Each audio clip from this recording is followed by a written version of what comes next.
Forget everything you think you know about sugar daddies. This isn't that. In the traditional arrangement, a man pays for companionship, but in the world of financial domination, he pays for the opposite, for the explicit acknowledgement that he is nothing more than a resource. He's a tool, an ATM, a human wallet. And the most shocking part, he finds it incredibly erotic. Let's break down why. At its heart, financial domination is a powerful and intense form of BDSM. The eroticism doesn't come from the money itself, but what the money represents and the psychological dynamics that it facilitates. Many finsubs are aroused by the feeling of being used as a mere tool or a resource, and the findom's explicit lack of emotional attachment and focus on the money really reinforces this.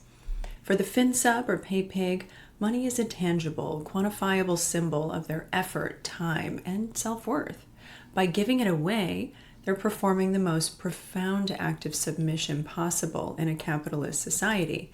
They're essentially saying, my labor, my value is yours to dispose of as you please. This transforms a mundane transaction into a sacred act of devotion. The findom becomes a deity of sorts, whose favor is bought with tribute. Phrases like human wallet, ATM, or paypig are not insults in this context. They're affirmations of the submissive's role. The objectification is a form of psychological masochism. A paypig derives pleasure from their own degradation. They seek the transfer of power and control. This is often the most significant psychological driver. Many finsubs are people who hold significant responsibility, power, or pressure in their daily lives, like a CEO or attorneys, entrepreneurs, high-pressure professionals, or people who have a lot of responsibilities for their family. The traditional societal script for men, particularly in Western cultures, is that of the provider. So this role comes with immense pressure to be financially successful, to be responsible, to accumulate wealth, and to use that wealth to care for a family. So in the kink world, financial domination, like many other kinks in general, subverts this script in a powerful and, for the finsub, very liberating way. The momentary rejection of the provider role, instead of being responsible for a head of household, the paypig or finsub actively and willingly gives his resources to a findom who is independent and who does not need him for survival. The act of surrendering financial control is radical and paradoxical in its release of responsibility. So let's apply some psychodynamic theory, as that looks more at the unconscious forces that drive behavior. And let's just remember, not all kinks come from a place of trauma. In fact, for many people, there is no tie to any trauma in their past. However, some paypigs or finsubs may be unconsciously reenacting past dynamics in an attempt to gain some mastery over them or the situation. By willingly submitting now, they can transform a past trauma of powerlessness into a chosen and very controlled scenario. So in the dynamic, they have the illusion of no choices, no decisions to make, only obedience. And this illusion of powerlessness renders a form of psychological catharsis. The pressure to be financially prudent is immense, and Findom offers a sanctioned space to be irresponsible, and to have that recklessness not only accepted but demanded and celebrated. This is a massive release from societal expectations. Some folks carry very deep-seated, often unconscious guilt about sexual desires, past actions, or simply their privilege.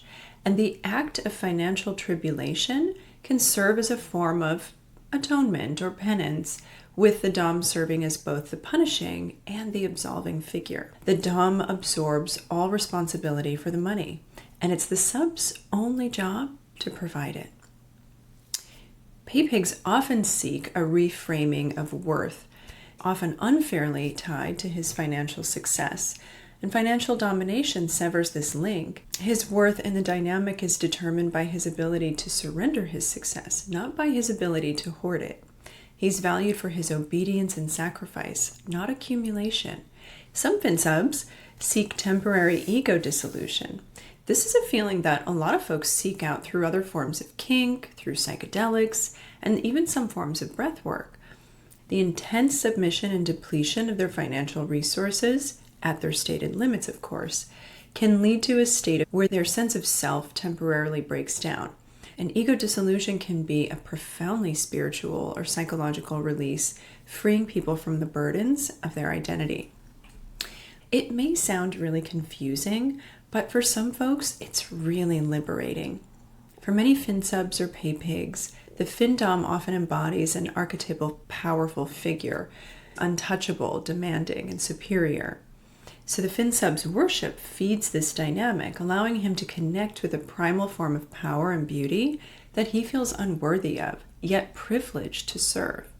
Like other forms of degradation or masochism, this kink can be a pivotal and empowering way to play with the experience of shame in a contained context. But let's talk about something really serious for a second. One of the most common questions I get from reporters, clients, and people on the internet about financial domination is, how is financial domination not abuse? And it's a really good question.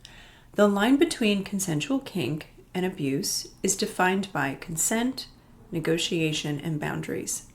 The importance of consent is key, just as it is with any other kink or BDSM scene. So for consent to be valid, it needs to be specific, informed, revocable, and enthusiastic. The submissive has the power to use the safe word or stop the scene or the entire relationship at any time. All parties involved understand and agree to the dynamic. The finsub actively desires and initiates the transfer of funds as part of his arousal. He's not being coerced, exploited, or extorted. He wants this. And as within any kinky or BDSM play, a responsible dynamic involves pre-negotiated limits. This includes hard limits. So for example, no contact with family, no sending money that would cause homelessness, no going over a certain dollar amount, or an allowance that the sub can play with and can afford genuinely without any harm. His well-being is the priority. When the paypig or the finsub says stop, through agreed upon limits or safe words, all play stops. The withdrawal of consent is respected immediately. And in any kink play, including financial domination, the goal is mutual satisfaction for the findom and the finsub. The dom derives satisfaction from the power exchange and the sub's worship, not from driving him into destitution. The dynamic is a symbiotic exchange of power for psychological release. The paypig defines their limits, and a findom holds the line. In contrast, financial abuse or exploitation can be identified several ways. First, and perhaps most obvious, there's a lack of meaningful consent. So the quote-unquote submissive is not in fact in a role. They're being coerced, manipulated, groomed, or blackmailed. They may not have initially sought out this dynamic, but were drawn in by a predatory person. This is not kink, it's abuse. Second, if there's no respect for limits, the abuser ignores or actively pushes past the stated limits. They'll use manipulation tactics, saying things like, if you really loved me, you'd ...